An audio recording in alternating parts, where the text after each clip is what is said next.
Welcome to the Future is Freelance podcast, bringing together the best minds from the freelance ecosystem. We honor the expertise that comes from all levels, from freelancer to platform CEO, from community builder to enterprise leader. Together, we'll define the future of work. If you value this content, there are two ways you can support it. Follow this podcast wherever you get it and leave a positive review, or share the podcast with a friend. Find out more about our movement, including live events, coaching, and tons more content at fruitioninitiatives.com. Thanks for being part of the movement. Hi, Rachel. Hey. I'm super excited to have this conversation with you today. Thanks for joining us. And Yeah. let's get started with the first three questions that we ask everyone at the top. Who are you? What is your work? And why do you do it? Yeah, sure. Thanks so much for having me. I really appreciate it. So I'm Rachel Renock. Hey, I'm the co-founder and CEO of Wethos, which is a platform that makes it easier for freelancers to start and then scale their business with friends. So really from a platform standpoint, we make it easy to price complex projects, bill your clients and get paid. And then if you are teaming up with other people, pay other people.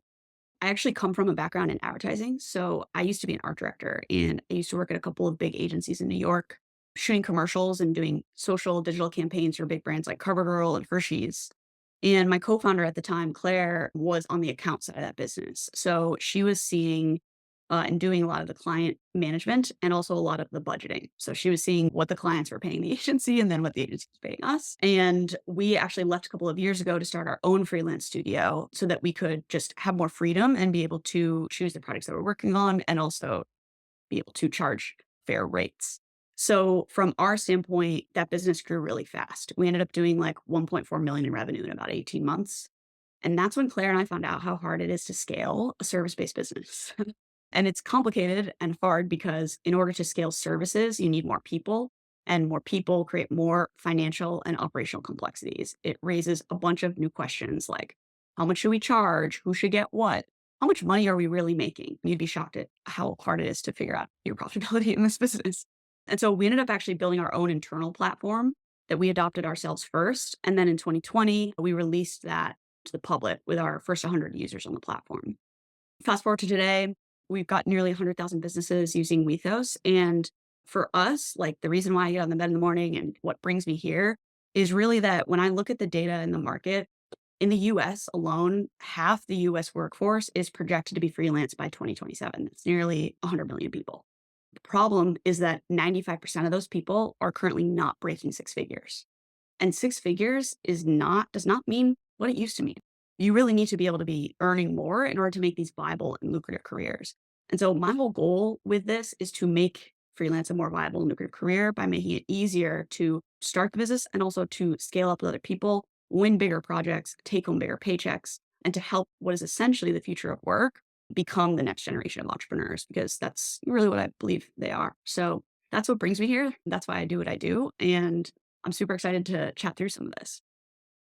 There's so much. And I know the first time we talked, I was just like, yes, that, that, all the things. Great. The first thing I would love to touch on is I love the sort of like headline of your company of start and scale a business with your friends.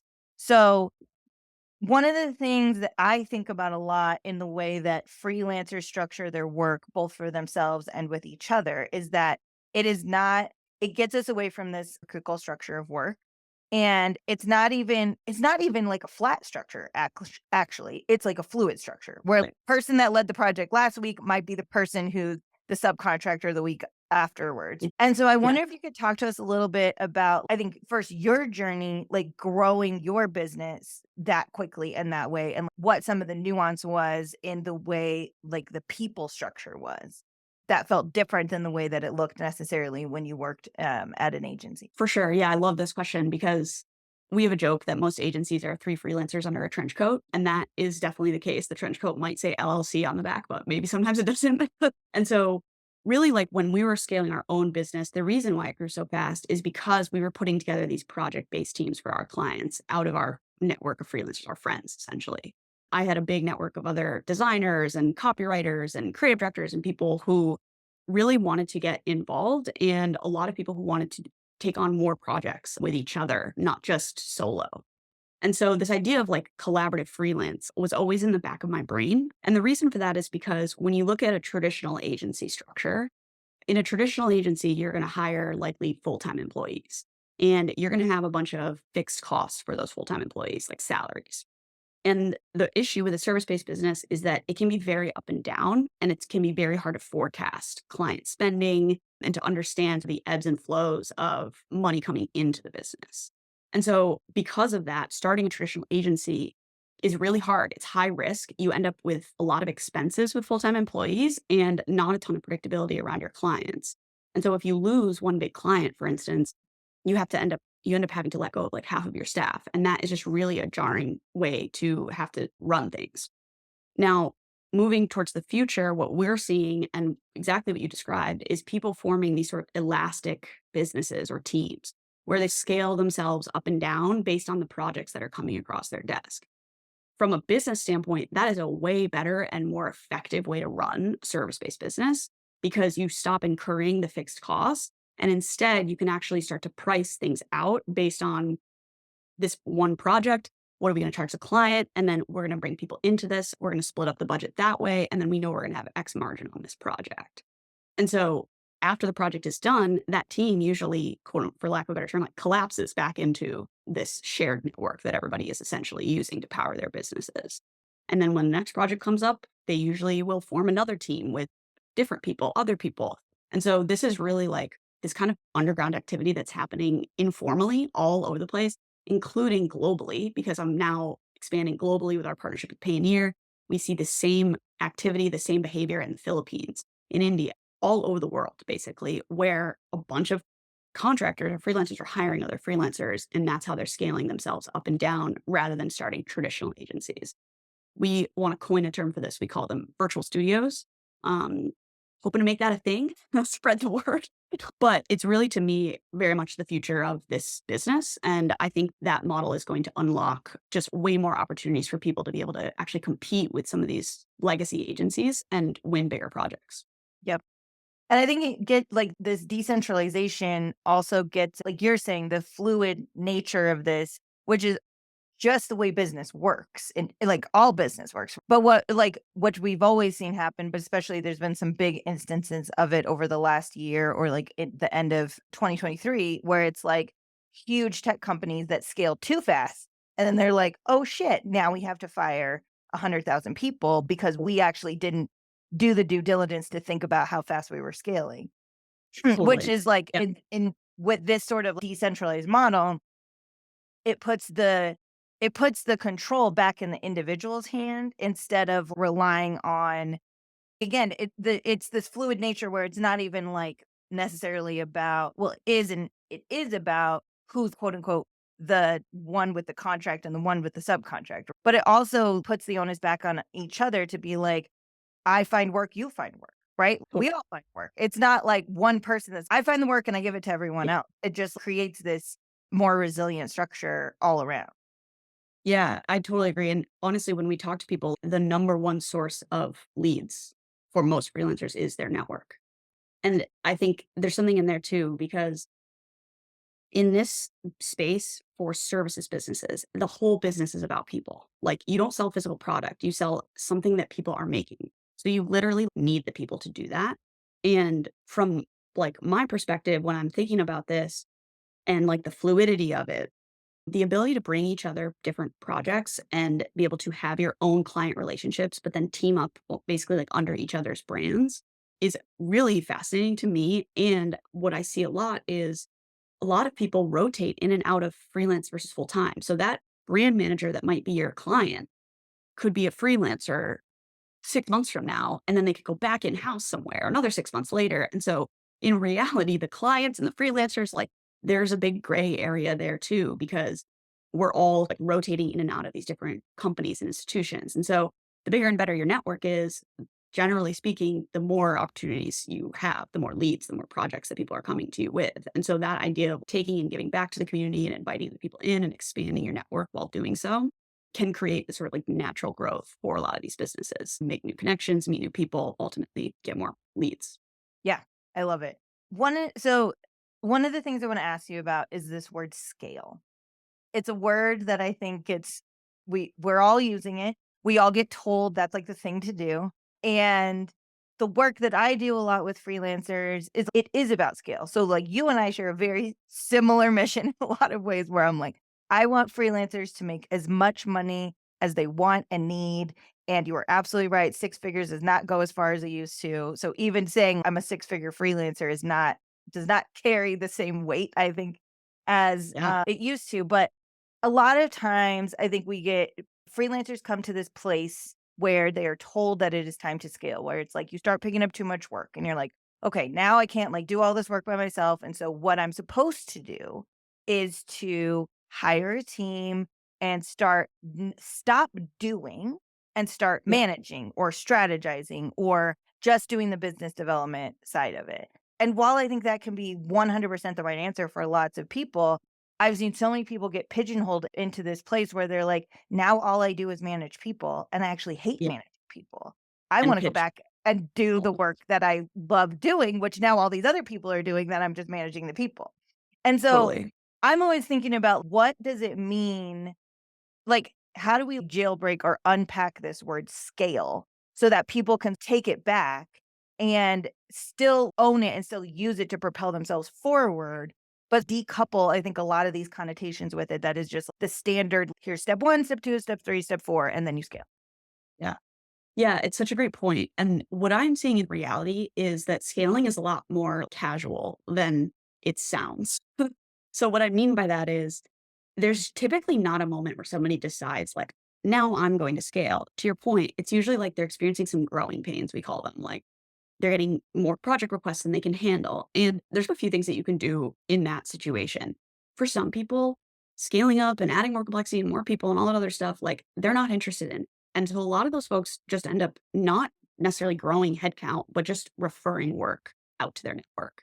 And they become more of, we call them like a matchmaker. So they're more of somebody who's got a great network. People are always coming to them for things and they're like pushing things out and taking on projects on their own, et cetera.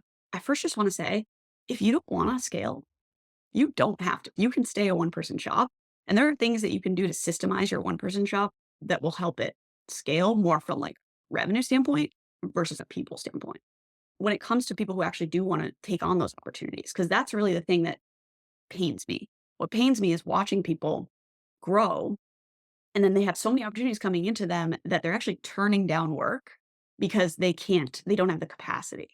And what sucks about that is that every freelancer knows that this business is ebb and flow. It's up and down. So I might be inundated with stuff today, but I worry if I turn that stuff down, what happens in 3 months if I hit a dry spell? And now I'm sitting here being like, oh God, what do I do? Do I scale up, try to do these things or not?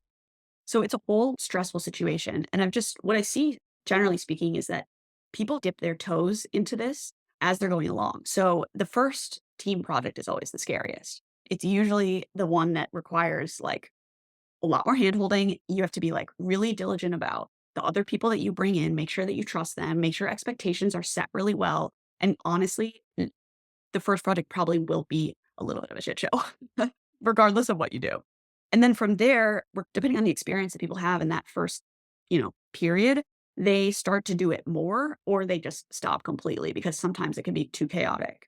And I think where the misconception is, like I mentioned earlier with the traditional agency, there is this idea that, okay, pause, step back, I'm gonna hire people, project manager, an account manager. And now suddenly I'm responsible again for keeping these people busy 40 hours a week, like full time. And with a business that's so up and down, that's really challenging. And so now I'm spending all this time, like you mentioned, managing people, managing expectations, making sure we have cash in the bank to pay payroll next month, et cetera. And all of that is taking away from time I could be like pitching new projects and bringing new things in. So I think honestly, the best structure is a bit of a hybrid, something like in the middle. I think that when I talk to folks who have brought on full time employees, a lot of them end up in a year or so. I don't want to say like regretting it, but being like, this is a way more responsibility than I thought it would be or wanted to sign up for, which is reasonable. And so I think the expectation versus reality of hiring other people and I'm gonna boss and I'm gonna just gonna go chill and like all these people are gonna do this like more people, more problems for sure. But there is a way that worked really well for us that was just about scaling up and down based on the different projects, not trying to necessarily get ahead of your growth. I think one of the biggest mistakes I see people make is hiring for growth that doesn't come. So you expect, oh, next year we're really going to grow. Oh, I'm going to hire one or two people. And suddenly my monthly fixed expenses are like 20 grand a month or something like that. And then, oh, my predictions didn't pan out. And so now I'm stuck with high expenses and not bringing in the revenue dues. And that will create a lot of like turmoil psychologically, a lot of pressure. It sucks. I've been there and it's terrible. And so that's the big thing that I would say, which is if you're experiencing the growing pains, sort of cherry pick one or two things that you think you feel confident about. Pick projects that you do really well, that you know really well. Don't try to do like brand new type of thing with a bunch of new people. Get into that like groove in terms of managing the client as well as working with the team. And a lot of people themselves, as a designer myself, I would manage a client and be the designer on the team. And then start to systemize and repeat from there. I think creating a repeatable process is super important if you want to keep doing it. But I don't think that you need to like pause and then suddenly like reinvent your whole business just to quote unquote scale. I think it can be one of those things that you can dip your toes into and you can do casually until you really decide to really scale up. And at that point, my recommendation would be just curate a really great network. Stop trying to hire people full time and make sure that you've got people that you can go to. And if they're not available, you have five more amazing people after that that you can go to and ping, because that ability to put people together on a per project basis is what alleviates a lot of the stress and anxiety of traditionally scaling this kind of business. Yep. I love that advice, which feeds into my next question, which is about profitability. So you talked about how in the beginning, one of the main impetuses of starting your company was like, it's hard, like moving the money around is hard, and being able to Yeah. like see where your profit margins are when everything is up and down. And I may have 5 subcontractors on this project and 2 on this one, and then this one comes down the pipeline. And this is like one of the main things that I am always surprised about with freelancers. And it gets into this scale thing too, where you hit this tipping point and then you're like told this narrative. And to your point, sometimes we get ahead of ourselves. And then I'm like, I have no idea. Like, you've hired all these subcontractors or these like actual employees, but I have no idea how you're making any money. Do you actually know what your profit margins are? Tell us a little bit about like how you think about and how your platform helps people think about and better project and have a better idea of profitability and cash flow and everything that goes into that. Yeah. So this is a really important distinction, I think, with our platform and maybe some of the other software tools that are out there for freelancers. We focus explicitly on profitability, not productivity. Are those things related? Yes. Are they the same? Definitely not. There are certain things that you can make a lot of money on that do not take a lot of time, and vice versa. And so, what we're really building for is specifically for businesses who do tend to run on a project basis, because there's a difference between doing your accounting like monthly, quarterly, annually to see your P&L and L and your cash flows, and running your day to day projects and businesses. And for our world, like project management and budget management are super closely related. And so what ends up happening is folks might understand their cash. Oh, I'm bringing in X amount of revenue and I'm pushing out X amount of revenue. But what is left over is definitely the challenge, because on each individual project, this one might be in the red. This one might be a bigger margin than I originally planned. This one might be flat. And so when it comes to a traditional agency, the way that they make a margin is very simply to mark up the time and labor of the people at the agency. I pay this person 20 bucks an hour, I charge the client 40 bucks an hour. That's literally how this business makes money. So for us, what we really started to look at was and realized was that going with like flat rate project based work was the best way to do this sort of flexible scaling up and down. And the reason for that is because if you're trying to hire, let's say, a designer and a developer to work on a website project with you, and in order to get to the designer, you got to talk to 3 designers. Each one of those designers will probably quote you something different. Maybe they have different hourly rates. And then you got to do the same thing for all the developers. And now I'm negotiating with 6 people plus the client on the other side of things on what we can charge the client. And it just creates so many unnecessary operational complexities and it slows the entire process down. Not to mention the idea of billing by the hour by nature means that you're going to not know if you're making or losing money until it's too late to do anything about it. So like they might quote you at 10 hours, but oops, it took 15. Now I want $1,000, even though we agreed to $800. And now, oh, that $200, guess where that comes from? My margin. Unless I want to turn back around and go talk to my client. Hey, nobody wants to do that every 5 seconds. So for us, like really what we did is we took a step back and we tried to design a system around in our platform around an object called services. Services are the building blocks to each part of the project's lifecycle. So you add services to your project scope, you take the services in the scope and you add those to your invoices. And then you can also take those services and assign them to people so that you can track the payouts that you are making to those people.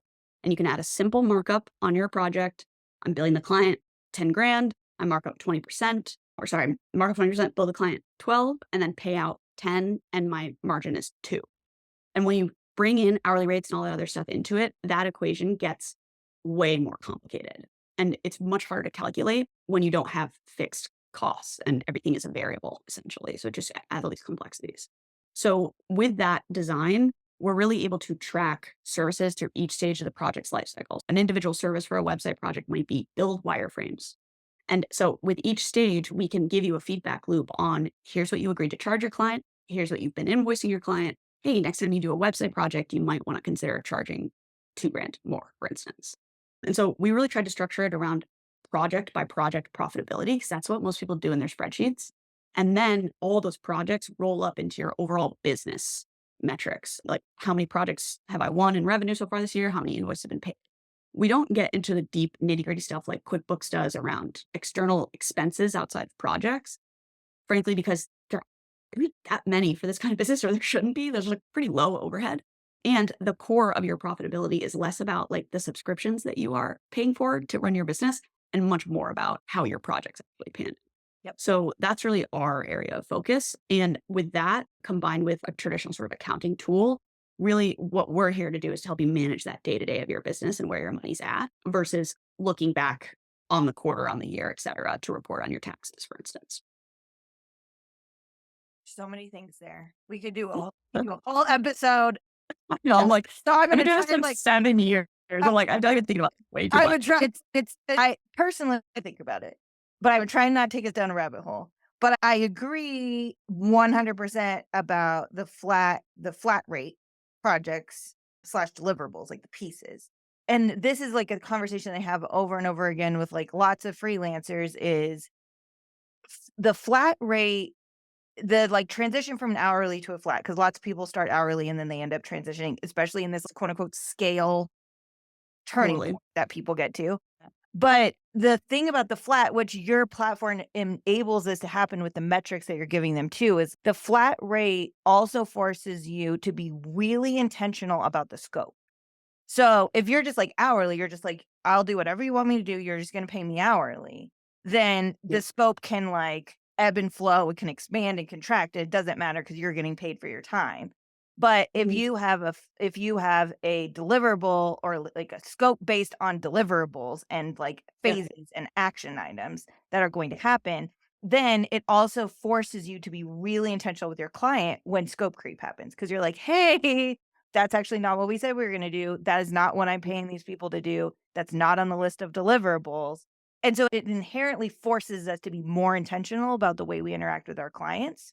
But no, not but and the other thing I'm curious about, which I'm gonna try not to take us down a rabbit hole on this one, but is I I build this like budget projection tool for the people that I work with because again, there are no good systems out there. Yours sounds like a way better system, but it also takes into account time because the other thing that I get that so I always encourage people, I think flat rate is almost always better.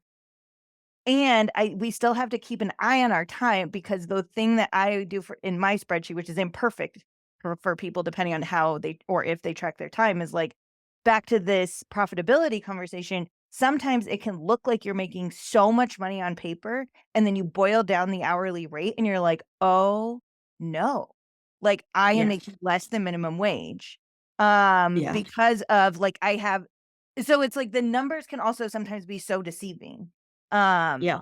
and then there's so much around that, but and I'm not necessarily like I would assume that yours doesn't have a time component in it, but I'm just curious how you think about that or how you've seen other people think about that too. Totally. So Time tracking is like one of the biggest, like we get asked for time tracking a lot as a feature. And I'll just tell everybody right now, we're not going to build it. We're not going to build it because A, there's a lot of different time tracking tools, including spreadsheets that you can use to reference. B, what we heard from our customers was they were doing the same thing where they're like tracking their hours and then they're tracking like what they're charging and then they're coming up with this like per hour hourly rate. And the issue is like, what do I do with that information from there? So now I'm like, okay, shoot. So what do I do? What do I cut out? What's helping me make money? What am I wasting time on? And so the problem with not the problem, but like it's only telling part of the story basically. And so when you use like a calculation of an hourly rate, it'll definitely open your eyes and then you'll be like, oh shit, what do I do about this? Our system is designed more to track the duration of your projects. So we give you like a start, like a date that it was signed and won, and then a date that it was completed and handed off that you can input into the system. And it's like a lightweight version of what you're describing, which is basically so that we can then show you on a chart, hey, these are the projects of value versus duration on the bottom. So it could be like 2 weeks, 4 weeks, 6 weeks, 8 weeks. And on the other axes, it's 20 grand, 30 grand, 40 grand, whatever. And so this plots your projects on a graph so that you can see, whoa, this project only took me 2 weeks, but I made like 10 grand from it. This one took 6 weeks and I made, because that's the type of information that I need to then make a change in my business. Yeah. I think that's one reason why a lot of people tend to avoid their metrics. I think it's because they may get the metric, they may get the information that they need, and then they may spiral into judging themselves and then not knowing what to do about it after that. So we tried to take a lightweight approach to this and thinking about like how do people actually think about this in their day to day. And then if they want to track their hours, et cetera, on top of it, that's totally fine and reasonable. And I definitely understand why people do that. But for us, I think it's more about like giving people that information they need to make better business decisions faster and to stop repeating the same nightmare over and over again, which is what I did for months before we designed a system for ourselves. Yeah. No, I think I think that that thinking about the metric in that way is really interesting. And I think you're absolutely right. I think there's always this balance, like in my day job, I build project management systems for people. And there's always this balance about we could track every single tiny thing. Like we could put every Absolutely. single tiny thing that you are going to do in a day or in a project in this system. But that's too cumbersome. And so it's this thing about what is the right level, what are the right metrics? You and I've talked about this before. What are the right metrics and like the right level and that are actually going to be helpful for people? Because you can track everything and then Right. boil it down and you're not going to know what to do with it. And so figuring out those right metrics and the right way to look at them is super important. And I would assume is like also going to be a little bit different depending on the context of your business. Like that might be a little bit different for all of us depending on what we do, how we structure it, all those kinds. Okay. For sure. I want to ask you before, because again, I think we could probably just do this podcast all day, which I would love. So we'll definitely have to have you back. But before we run out of time, I do want to have you talk about your like crowdsourced Yeah. pricing information, because this is the thing when I first heard you talk about it, that is different. That is reinforces all these things we've been talking about, the fluid nature, about us supporting each other, about it not being hierarchical, business only goes one way and everyone's raising the boat for what we get paid. So tell us about how that works. Yeah. When we launched the product, I did a crazy thing in 2020 where I wound down like the services side of our business and we wound up the product. And when we wound up the product, one of the biggest things that we're questioning is how people were going to react to these prices, essentially. Because what we did is we published all of our own data first from our agency in our studio of all the different services that we do, the base prices that we charge for the services, and about, I think it was about 100 services and about, I don't know, maybe 25 full like scopes of work basically that were written and priced out. And we weren't sure how people were going to react to this because it's a sensitive topic. But when we put it in front of people, they loved it. And the gut check that it gave them on, I didn't know I could charge for these things is a big thing that we hear. So, for instance, our scopes always had conduct kickoff calls, audit content, things that people do during their projects anyways, but they forget to bill for that time. But if you're a big agency, they are billing for everything. So I think that's the thing that some folks don't know, who maybe don't come from a traditional background is, oh, I didn't realize I could actually charge for this line item. So that's one piece of it. And then the other piece of it is actually the individual price points on the services themselves. And so as more people started using it, we started gathering more and more data. We now have, I think, over 300 scope of work templates, and we have thousands of individual services in the platform, and they're all priced out based on how people are charging for those services. We make updates to that every month, and we push new updates to the database. We also have started to track the trends over time. For instance, this year in Q1, interestingly, we saw like the pricing power for social media projects, for instance, increase from January through to March. We saw the pricing power for branding decrease from January through March. There could be a million reasons for this. My thought is maybe has something to do with AI. A lot of people generating brands with AI. That's one of the first things that people are doing. And so maybe there is less pricing power for branding at that point. Now, on the flip side, we saw also an increase in website redesign, but website refresh went down. Again, could be a product of AI. I got my generated website, but you know what AI sucks at right now? Editing. Taking it from the thing that it made to, okay, actually this is ready to ship because you usually have to make a ton of changes from there. So anyway, my point is that in any other business, you are not shooting in the dark the way you shoot in the dark with services. So if you sell products online, t-shirts online, whatever it is, you know how much t-shirts go for generally and how much people will buy them for. If you sell services, you have literally no idea. You're actually completely shooting in the dark.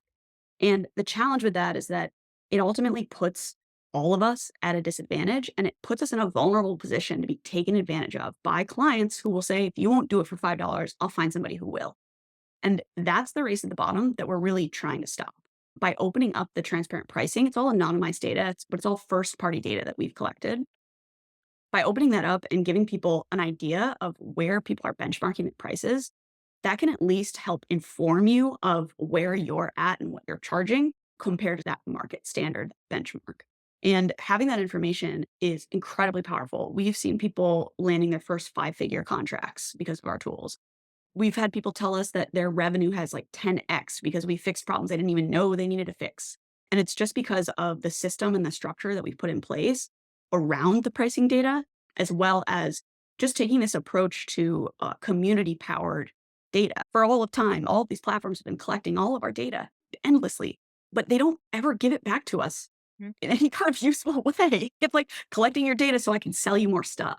Yep. What we're doing is collecting your data so that we can push it back to you so you can see how things are changing over time and you can make those decisions. And I think that layer of transparency in the market at scale will completely change the landscape. I think it will shift the power back into the hands of the independents to say, no, actually, we don't do these things for anything less than $100 because that's generally what the base price is there. And it gives us all this collective power. It's collective action effectively to push back and to really command the wages that we deserve, especially in a world where things are getting automated and AI is emerging and things will only appear to be quote unquote cheaper. But the more complex services, strategic services, people who really need to be able to think critically, they're going to be in high demand. And we need just better systems and better ways to help those folks really build a business around what they believe they can charge and what the market is going to pay. At the end of the day, price is what the client's willing to pay. Yep.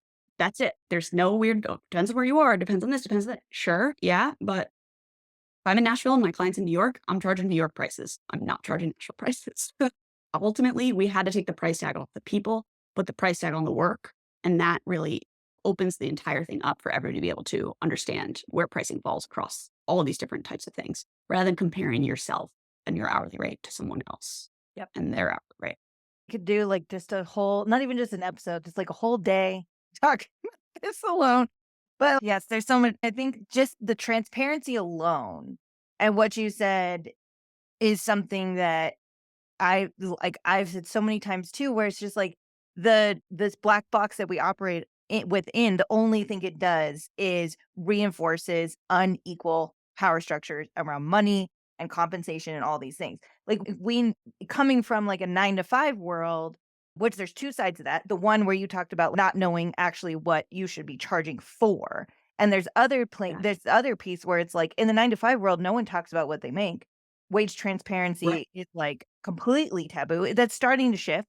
That's starting to shift. But what we've seen is that what that does is it reinforces all of these wage gaps. And Yeah. the wage gaps, and like the some of the research I've seen around the gender wage gaps alone in the freelancing world are ridiculous.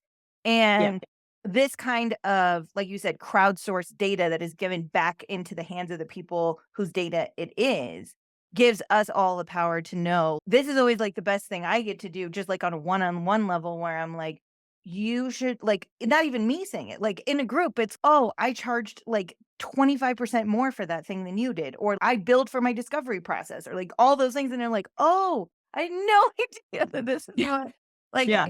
it's so powerful. And there are just like no words to express like how powerful just that one piece of it is, in addition to the whole Yeah. rest of it. But it's just like you said, it could completely it not can, it will completely change the game for independent. Yeah. And I also think that it's better for buyers. I think it's better for clients too, because I don't know, like I've been on both sides of that table and we've all been fleeced by someone or an agency or whatever. And we're like, oh my God, I paid that agency 30 grand. I should have hired so and so to do it for 10. And I'm not trying to say that like everyone should charge the same thing or like even try to set the price at a certain place where you have to do that. It's more just about setting a benchmark.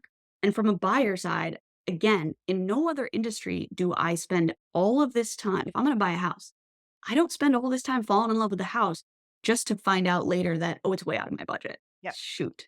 That's a terrible buying experience to have to wait weeks until the end to be like, you love it? Great. It's going to be $1 million, please. And you're like, oh my And God. then Like, you have to do the research on your own and compare it against, get 5 other quotes, right? And wait yes, another 3 days for each of those quotes, like, totally, yeah, 100%. And so I think some standardization around this will help all around. I think it will speed up the sales cycle of hiring people for these types of services.